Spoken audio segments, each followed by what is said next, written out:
Alors la première question, tu me vois venir, évidemment elle est côté distribution. On a entendu il y a quelques minutes un message de stabilité, très fort, pour 2022. Écoute de 2023. Alors, avant la distribution, il y a nos anticipations sur les résultats. Sur les résultats des SCPI, on a pas mal de points d'appui au début de 2023. D'abord, on part d'un point plutôt haut d'occupation. Donc on a des taux d'occupation qui sont effectivement au-delà de 90% pour l'essentiel de nos SCPI. 2023, on va rentrer dans une période où on aura le plein effet de l'indexation. Ça, c'est très important sur l'année.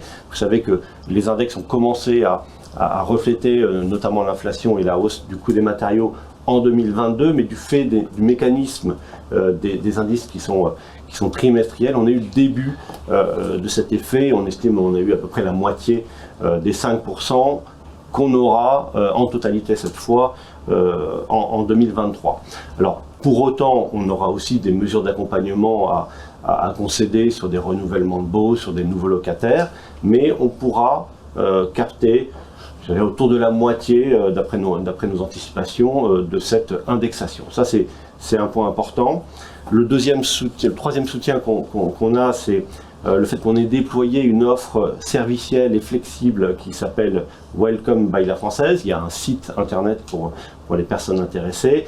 Ça vise, au travers de baux flexibles, de proposer à nos locataires de la souplesse quant à leur durée d'occupation, de la souplesse quant à leur financement de travaux, et puis on a pré-négocié beaucoup d'accords serviciels avec des groupes spécialisés sur le marché. Donc le but, c'est d'adapter le locataire dans ses locaux et ne pas avoir que le prix, la valeur du loyer à discuter avec eux. Voilà, donc on aura aussi en 2023, et on y est revenu souvent, sans doute des opportunités sur les investissements qu'on pourra réaliser, puisque les SCPI collectent de nouveaux capitaux et donc sont capables d'investir entièrement en fonds propres. Et je pense qu'il y aura voilà, des choses intéressantes.